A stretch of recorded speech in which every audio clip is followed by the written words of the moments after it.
Felice, bonjour. Comment est-ce que tu as senti la réaction du groupe après forcément la déception? Tu avais une frustration aussi la semaine dernière après le match contre OHL.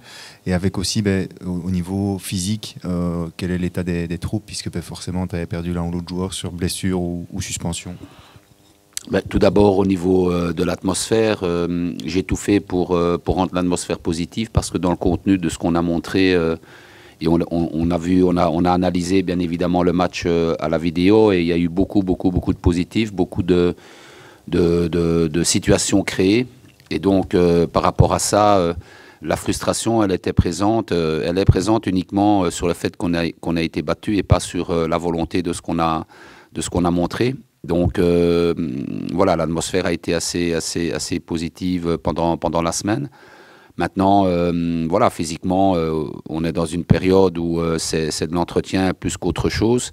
On essaie de mettre du jeu, de mettre du plaisir et évidemment de travailler la finition, chose qu'on a faite cette semaine assez bien, je vais dire. Donc voilà, maintenant au niveau physique, vous savez comme moi, il y aura les absents. Comme Jonas, c'est une certitude. Nicolas Stulic, c'est une certitude aussi. Ken est suspendu. Qu'est-ce que j'ai encore oublié? Est-ce que j'ai oublié quelqu'un? Et Jules, voilà. Joris s'est entraîné avec nous normalement aujourd'hui. Tu parlais de la finition, tu avais dit forcément la semaine dernière que ce qui avait notamment manqué, c'est le dernier geste ou la précision dans les frappes ou les mauvais choix. Avec le recul, avec l'analyse de ce que tu as pu revoir du match, comment est-ce que tu expliques finalement ça? Et justement, tu l'as dit, vous avez travaillé la finition cette semaine, j'imagine que c'est aussi un truc qui fonctionne à la confiance forcément. Oui, certainement. Le plus grand paramètre de la réussite devant un but, c'est la confiance et utiliser le bon pied, utiliser le bon geste, utiliser le bon timing. Après, on peut créer toutes les situations qu'on veut. Je pense que le joueur doit maîtriser cette confiance face au but et c'est en répétant qu'il peut acquérir cette confiance de nouveau. Justement, par rapport à ça, Vakou Mbayo qui est à un but en 6 matchs. Pour l'instant, on attendait énormément de lui, j'imagine, à Charleroi quand il est arrivé. Est-ce qu'il se met peut-être lui-même une trop grande pression ou est-ce qu'on attend peut-être aussi trop de lui Peut-être un peu des deux, mais en même temps... si on doit analyser ses stats physiques, si on doit analyser ses datas, ses courses en intensité, ses sprints à haute intensité, il est quasiment à chaque fois dans les meilleurs, si pas le meilleur. Et donc, moi, j'appuie énormément là-dessus. Il travaille pour l'équipe, il fait des appels, il court. Et donc, j'essaye un maximum d'être positif avec ça et de lui garder une mentalité positive parce que ok, il a du déchet face au but, mais il travaille énormément, il crée des espaces. Et donc, voilà, je pense qu'on doit lui donner un maximum de positif et je suis certain qu'à un moment donné, il va marquer de nouveau. Cette semaine, il y avait Monticelli et Bon Giovanni qui sont entraînés avec vous. Dans quelle mesure ils seront dans la sélection, tu penses, pour dimanche? Tout d'abord, ils étaient avec nous parce qu'on avait pas mal d'absents. Ça c'est aussi un point important. Après, comme vous l'avez noté aussi dans la presse déjà, on a perdu des Belges, donc il nous faut aussi des Belges, c'est le second point. Après, on attendra l'entraînement de demain pour voir si l'un ou l'autre sera dans la sélection, mais en tout cas ce sont des garçons qui méritent d'être là à l'entraînement. On ne les a pas pris par défaut, ils méritent d'être là à l'entraînement avec nous pour le moment. Qu'est-ce qu'un joueur comme Bon Giovanni pourrait apporter si jamais il venait à être sélectionné? Dans quel rôle est-ce que tu l'imagines dans ton système? Il peut jouer dans plusieurs rôles. Hein. J'ai eu l'occasion de le voir dans le passé quand il évoluait autre part. J'ai eu l'occasion de le voir en U23 cette saison-ci. C'est un joueur qui a de la qualité technique, qui est assez intelligent dans son positionnement. Il peut jouer dans la ligne médiane, il peut jouer comme deuxième attaquant et vraiment, si je veux aussi prendre des risques, il peut jouer sur un côté. Ce sera un gros morceau forcément dimanche. Tu avais dit récemment, au moment d'évoquer ton 250e match de D1 avec Charleroi, que c'était peut-être ton pire souvenir, le déplacement là-bas, alors que finalement c'est un match qui, en général, t'as plutôt réussi. Voilà, quelle analyse tu as des précédents face à l'Antwerp? Par rapport à la dernière confrontation chez eux, je n'y pense plus. Je vous ai répondu à la question que vous m'aviez posée à ce moment-là, quel était mon pire souvenir. Je n'y pense plus. Après, on est tous conscients que c'est vraiment de la qualité.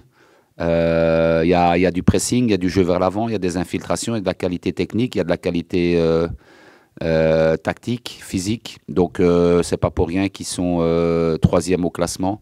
On est conscient que c'est un gros déplacement, mais en même temps, on sait aussi qu'on va jouer contre une équipe qui va attaquer, qui va nous laisser des espaces aussi, ce qui n'a pas été le cas dans notre dernier match ici contre Louvain. Donc, c'est à nous à avoir cet état d'esprit positif, cette envie aussi de vouloir réussir quelque chose, parce qu'au départ, c'est 11 contre 11 et tout est possible en football. Nous, on y croit, moi j'y crois, moi je suis certain qu'on peut réaliser quelque chose de bien là-bas. C'est une question un peu extra-sportive, mais le dénouement, le verdict en tout cas dans le match Charleroi-Malines arrêté a été rendu. Le match sera rejoué, même si Malines peut faire appel. Est-ce que c'est aussi peut-être un élément qui peut booster un groupe parce qu'il y a l'éventualité de pouvoir se racheter et reprendre 3 points? J'ai pas envie d'épiloguer pendant des heures là-dessus parce que comme vous venez de dire, voilà, c'est officiel en tout cas par rapport au fait de devoir leur jouer. Après, comme tu viens de dire, Malines peut faire appel. Donc voilà, on attendra le bon moment pour se réjouir ou pas. La seule chose que je peux vous dire, c'est que moi, j'ai vu le match, j'étais en Espagne, parce que je n'étais pas encore à Charleroi à ce moment-là, et je peux vous dire que les joueurs méritent vraiment les 3 points de ce match-là. Et on est bien évidemment heureux si on doit leur jouer, parce que ça aurait été très frustrant et très malheureux pour les joueurs de ne pas avoir cette chance-là, de nouveau, de pouvoir rejouer d'abord et de pouvoir reprendre des points. Tu ne te réjouis évidemment pas des absences, mais le fait que ça intervienne après une défaite, est-ce que c'est peut-être un moins mauvais moment finalement, puisque ça permet aussi de mettre une autre dynamique dans le 11? Pour moi, il n'y a pas de bon moment ou de mauvais moment quand on perd des joueurs. Quand on perd des joueurs, c'est toujours frustrant et c'est toujours décevant parce qu'on a besoin de tout le monde, que ce soit pour le match du jour ou pour le futur. En même temps, un noyau, il est là pour ça quand il y a des absences. C'est pour ça qu'on construit dans chaque club des noyaux assez conséquents. Et donc, je ferai confiance à ceux qui sont là. Et je suis certain qu'ils auront à cœur de prendre leur chance. Quel que soit le résultat à l'Antwerp, est-ce que tu estimes que la trêve viendra à un bon moment? Parce que on le sent, on le voit qu'il y a quand même pas mal de fatigue qui s'installe dans les organismes. Oh, je suis pas assez d'accord avec toi.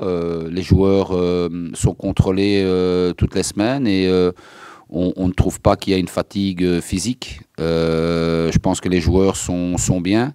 Ils sont dans les bons paramètres. Après, peut-être une fatigue mentale, peut-être, ça oui, par rapport notamment à cette défaite de Louvain qui aurait pu nous projeter, voilà, dans une situation beaucoup plus claire et beaucoup plus sympathique que celle d'aujourd'hui.